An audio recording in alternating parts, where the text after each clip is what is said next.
Hello, welcome to this episode of ITWeb on the Road. Today we are at Harambee Youth Employment Accelerator, which also manages the sayouth.mobi platform. Today we are being taken through a tour of the facilities just to get a sense of the work that Harambee does in terms of youth upliftment and skills development. We've had a chance to speak to some of the key stakeholders as well as the officials here at Harambee, just to tell us more about work that they're doing, some of the youth that goes through the accelerator, and some of the challenges that youth face in terms of finding employment in the country. As it's Youth Month, we're looking to see what are their achievements via sayouth.mobi.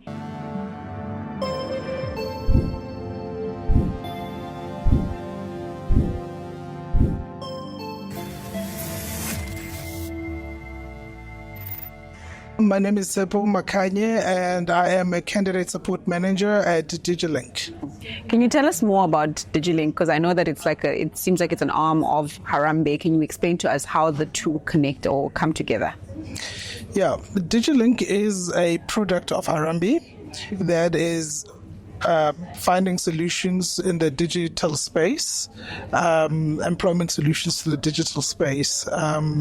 We currently are looking at 4 streams: software development, testing, data analyst, and infrastructure ops.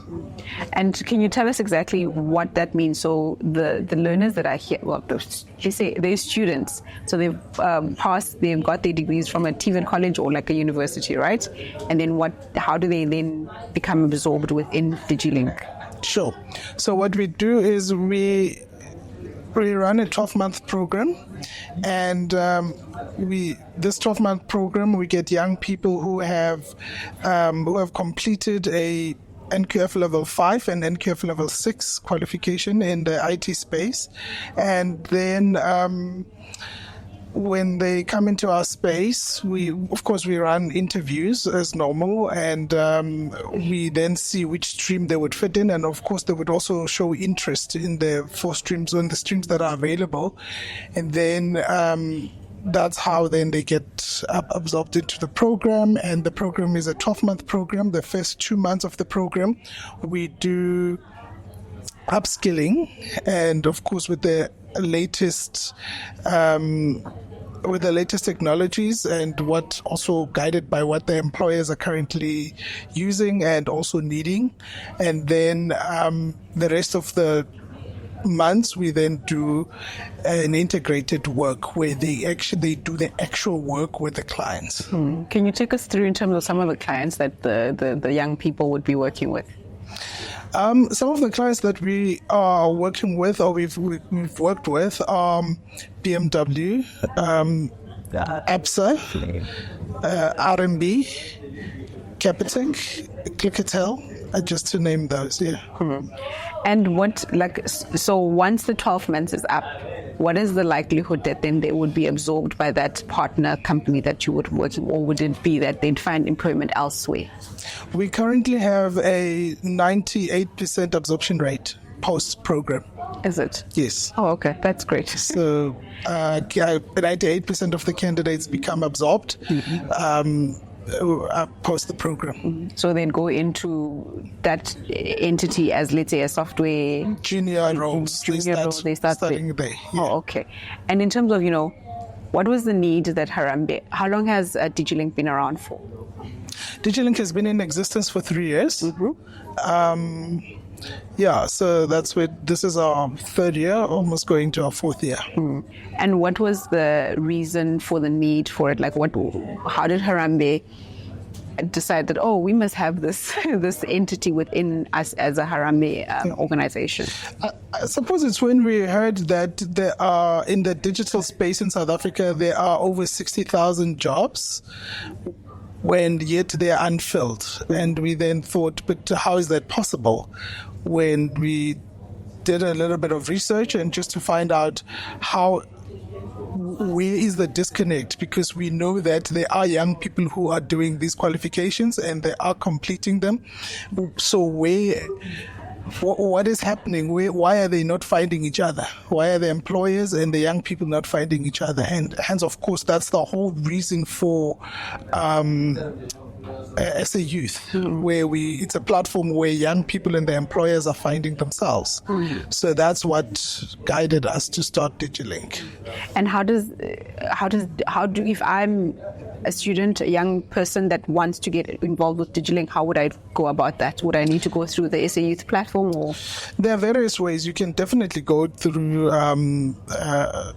sayouth.mobi, and also you can go into DigiLink website, and that's where you will find, or even our LinkedIn page, you would also find us there. And also, I suppose, even the Harambee's Facebook page. But in all these platforms you will find us, but the best one would be sayouth.mobi.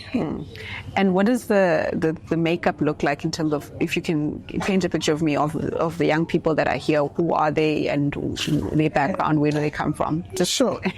The young people that are here are from different backgrounds. They represent the entire spectrum of the of the country, because remember, unemployment affects everyone currently, whether you're a graduate or a matriculant, and particularly here we would then say these are graduates who comes from, of course, disadvantaged backgrounds, some of them, and some of them don't, but they're just finding it difficult to find employment in the space or in the sector because of the various reasons that we mentioned, that some employers are saying they want young people with work experience. So these young people come from backgrounds, various backgrounds. I mean, you would find a typical one where there's sometimes the parents are unemployed, or if they are, but they are from they have like they are probably a domestic worker, or they don't have a qualification themselves. But some of them come from teacher-headed families, or whatever, parents that are in the middle class. And just two more questions, simple.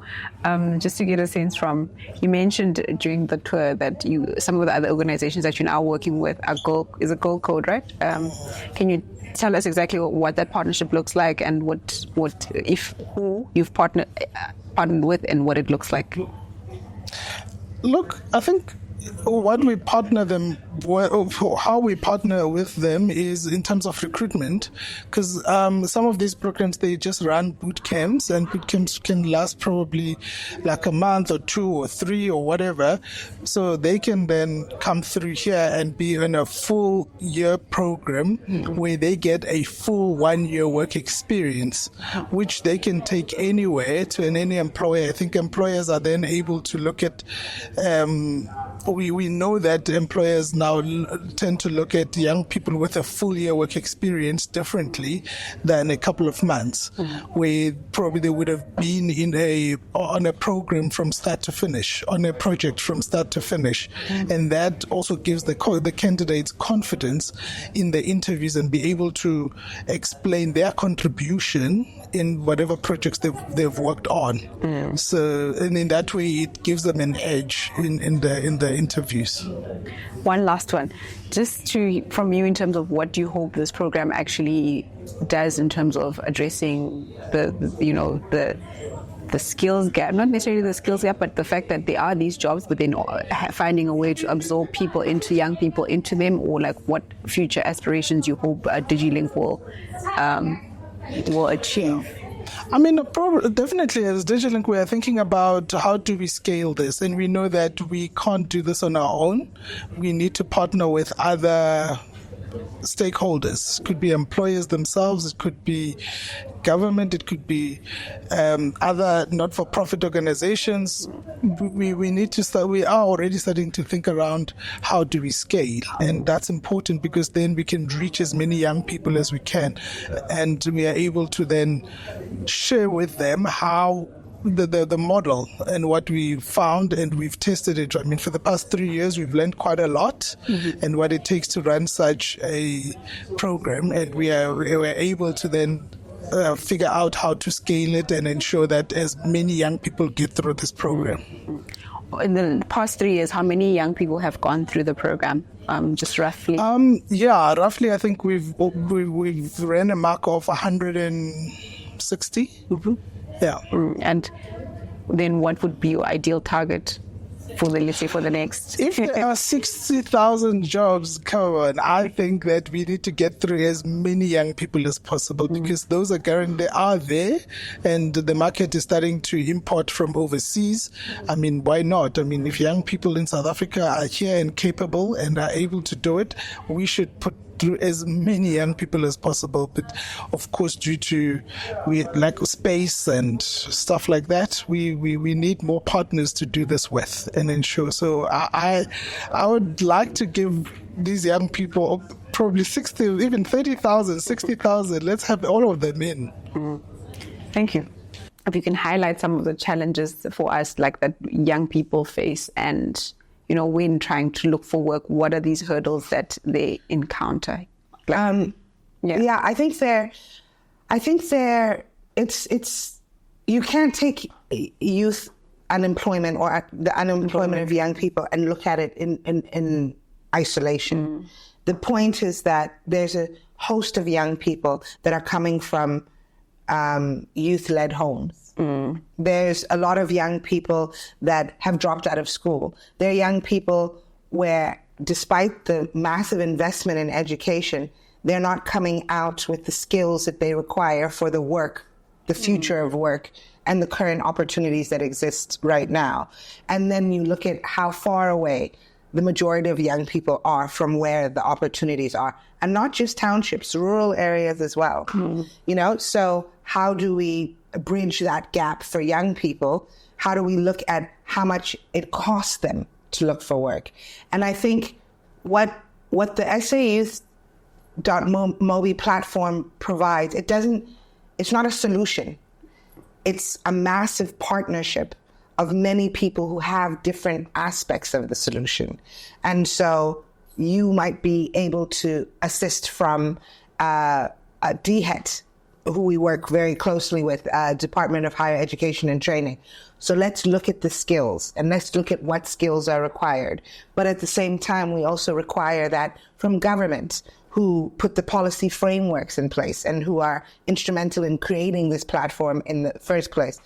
What are the mental challenges that young people go for? We need to be able to engage with civil society and understand holistically what are young people facing, which is a whole gamut of issues, So I think from a young person's perspective, it has been how siloed all of the support has been, and going from one place to the next place to the next.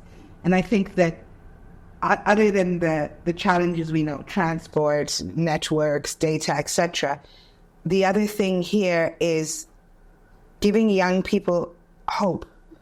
Giving them the opportunity to work for 3 months, for 6 months, for a year, for eternity, but giving them the opportunity to keep trying and to stay within the system. Because I think the number of people that we've reached from an enablement, opportunities enablement perspective is massive.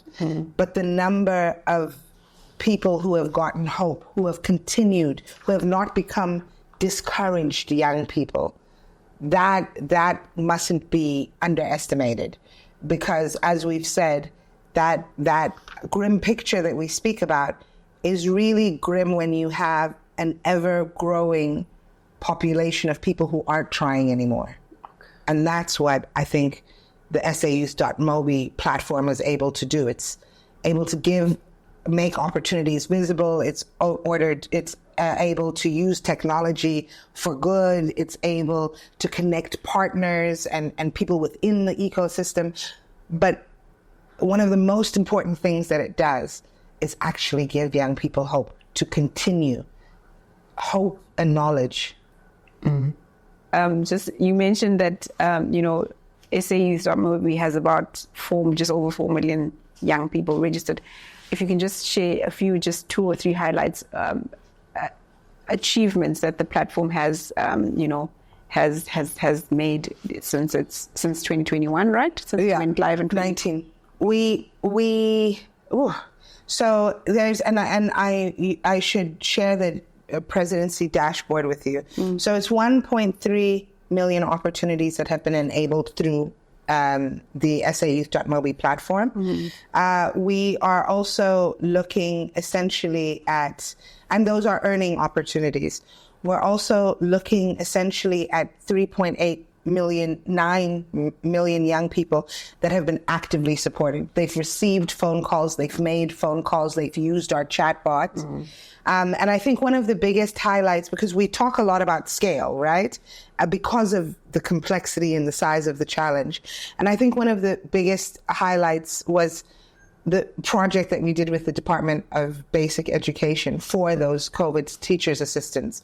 And as a non-techie, but somebody who has a lot of respect for how the devs, how they need to really make sure that the system works. And when we first did this project, it's 250,000 young people placed in 22,000 schools across the country. And those were using geolocation or mapping. So those young people were placed within where the school district was, so that what we talked about, transport, etc. And I think seeing those numbers and realizing that from one massive cohort to the next, we got to, you should have seen the celebrations at Harambee. We got to placing those young people. I think it was 13 million applications. They're not, many of them were repeat applications because young people are so desperate for work. But to see those numbers going up and realize that the first time we did this, we had a couple of hours downtime. The sheer number of people on the system at the same time applying, the system just had to have some downtime for us to be able to, and then to see that scale accomplished with no downtime is, I think it speaks to the power of technology. And if you keep working with it, and if you keep developing it and using it, as I've said, as a tool for good, then from a scale perspective, that I think was really one of our biggest accomplishments. Just seeing that, wow, in this space of time, 250,000 young people are working, and they're doing so close to the opportunity where it is, taking into consideration all of the stuff that we've spoken about and the research that we've done. Thank you so much. Some numbers have been touched on, but we'll just touch on them and move on. So Harambee is the not-for-profit social enterprise, right? So we work with partnering with the government, business, and also civil society to increase the participation of young people within the economy, right? So we are a youth employment accelerator. And when Harambee was appointed as the National Pathway Manager, this was 2021 by the presidency under the Presidential Youth Employment Intervention. That's when SA Youth was born. So SA Youth is a centralized platform where young people can see opportunities transparently, and also partners can show these opportunities to the young people in a very transparent way, right? So on the platform itself, we have around 3.9 million young work seekers that are active and engaged, that are supported on our network. So this number is actually people that are getting calls, that are calling us, that are basically applying and so forth. In total, we have around 4.8 million people that have registered, but we do not report on that other half because it's people that are maybe disengaged. Maybe they applied once, didn't apply or log in again, or the people that are above the age of 34, because we focus on youth, which is 18 to 34, right? Awesome.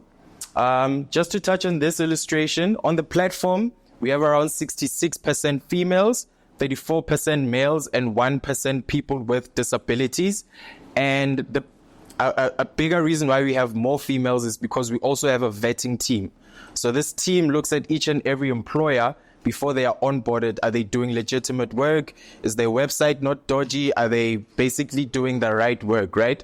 And that makes it much more safer of a platform. Hence, a lot of ladies tell each other that this is a much more safer platform. Hence, we have a higher number, right?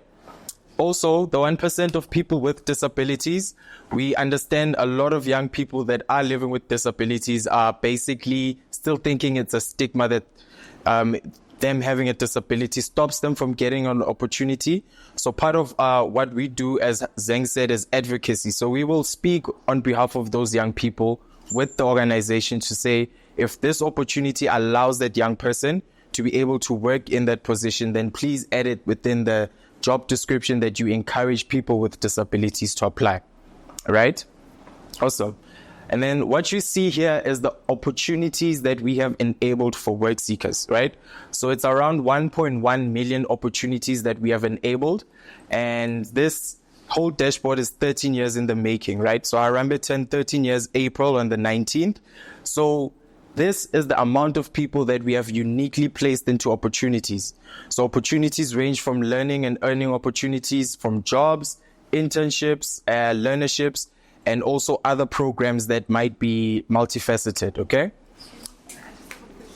Yes, no problem. Over the 13 years, that 1.1 million. It's within 13 years, right? So 1.1, the whole dashboard is numbers that are within 13 years of us existing, right? And from this number, this is the resulting income, which is 24.9 billion. And these are the amount of employer partners that we have on the platform, which is close to 1,400. And they are also engaged. They're also active. There are people that are uploading, that are hiring, that are basically active on the platform. So people that register maybe don't showcase any opportunities, we will not count them in this number. Okay?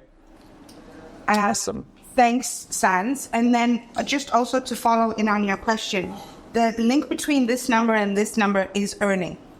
So this doesn't include learning opportunities, volunteer opportunities. I think that goes up to the 3.8 million and higher. But this number is 24 billion in that 13-year period for the earning of young people. Yeah. We go ahead. And is that embedded split according to your order here until the formal economy reform? No, so this split is just all across the economy, which was actually where I was going to go, which is just to say, as we've grown as an organization and learned more about some of the challenges that young people face and the employment landscape, this basically is a summary of the approach and model that we're using now. And that's to say, we call it pathway management. So if we're managing the pathways, meaning careers, and how they move from one place to the next place. And because of what we've spoken about, the economy not growing at the rate that we needed to go on, etc., what we've realized is that from an opportunity in the formal economy, what we would like is that for that young person to go back into the system and transition into a public employment program. If they started public employment, how do we get them to become entrepreneurs? The point is that we need all three of these in order to absorb the number of young people we have. So it's really about how do they trampoline from one opportunity to another. And again, just speaking about a real big part of this work is to keep young people engaged. It's that, yes, there are not enough formal sector jobs, but how do we make sure that you're earning and that you're learning, you're doing a stipend, and you stay within the system? Because when we talk about July, for example, 2021, and in my view, that there was so much that was about why are there so many people who are not doing anything in the first place, who are outside of the system, that are able to just get up and run to the nearest mall or participate in this? And it really is, for us, engagement is everything. Stay looking. Find this opportunity, even if it's short term, go into another one. Learn how to be an entrepreneur, but stay within the system. Because once young people are disengaged, it's a problem for all of us. So if we, Sans? Awesome. Ladies and gentlemen, if you can follow us. All right. So ladies and gentlemen, these are our values, right? So these are our organizational values, These values started when we had the bridging program before COVID. So when we had a lot of young people coming in and out of the office, we would basically get them work ready, which is basically a program that would take around 2 or 4 weeks according to the opportunity that they are going into, right? And we actually created these values for those young people. How do we keep them motivated? How do we help them work with each other? And we actually came up with 6 values, which is obsessed to perform, ready for work, hungry to grow, driven by results, committed to integrity, and my favorite, determined to succeed together, right? So we actually took these and we refined them and made them organizational values. And we actually did put also an action below them, because what integrity means to you, it might not mean the same thing to me, right? So us saying I do the right thing even though no one is watching means that in Harambee, that's what integrity means, and that is our value, right? These are very important. We include them in almost everything. We get people that go for interviews and we might just ask them, how does this value basically stand with you, right? So that we see if they match the values that we have as an organization. All right. Awesome. Any questions on the values, ladies and gentlemen? And that is the Harambee way of working. Given that in the middle, then you will see that there's a lot of young people who are calling the 3.9 million young people that you see there. So this is our network experience team. This is the people that are actually engaging, calling them on outbound and inbound. And basically, this is the group that handles young people's stories, right? And moving along, so also please note that this is a flat hierarchy structure organization, meaning that there is no office for a CEO or a COO. We all work in one space, and you might just find the CEO having a meeting right there, right? Network experience, because it's an experience that we provide to the young people. So some of you will be sitting down and listening to the calls of the young people that we're speaking to. So these are all our support services. This is how we are able to reach to the young people and reach out to them. This is the average numbers that we reach. So we reach around 92,000 conversations on a monthly average, and these are broken down into all of these support services. We have the outbound line, which we call young people. So as soon as they apply, we'll be the first person to call them, and we'll ask them, what opportunities are you looking for? What are you interested in? What's industry that you are, have a qualification in? And what it does, it basically will follow what that person is looking for. So if we click on business, it'll now take out the tips, the tricks, knowledge base, and also the opportunities that are related to what you are looking for, right? Hence, we call it a network experience, because it's an actual experience on its own, right? So we have around 28,000 outbound conversations per month on average, and we have around 8,700 inbound conversations. So this is when young people call us. Maybe they need to reset their password. Maybe they need to just find out if a job is a scam, or find out more about an opportunity, right? And it's also toll-free, which cuts down the barrier of young people not having enough money to buy airtime. Also, SA Youth is data-free using Google Chrome. Last time I checked, and you are able to browse for opportunities on the SA Youth movie site. And if it's a partner network opportunity, then it might link you to another server where you might need data, right? Also, we have a customer service team that looks after the emails. Sometimes you need to show us what you are maybe having problems with. So that's where the emails come in. We're also running a work integrated learning program within the network experience. So basically, it's a 12-month opportunity. They get the skills, they get the leg up, they get the experience, they get the amount of money they're able to save up. And then another group comes in, because that group now can be able to be more active in the economy. They have experience and more. So we get other young people who are entry level to join the program, and so forth and so on, right? And we have around 17,000 social media platform chats handled per month throughout all our social media platforms. And we have a chatbot on Facebook that basically answers to the young people when our team is not here to basically answer to them, right? And that helps a lot with deadlines when you need to know what you need to submit and you can't call anyone. All right, so that in a nutshell is our network experience dashboard. So I'd kindly ask the guys who would like to call, listen to the calls, to sit next to you will see that there are people and there are seats next to them. So please sit and grab headsets. If you are interested, if you're not, then you can just stand on the side. And after around 7 minutes, we won't be listening to the whole call. It's just to get a feel of it. So we'll be keeping it time limited for a while. So please, if you are interested, please sit down, ladies and gentlemen.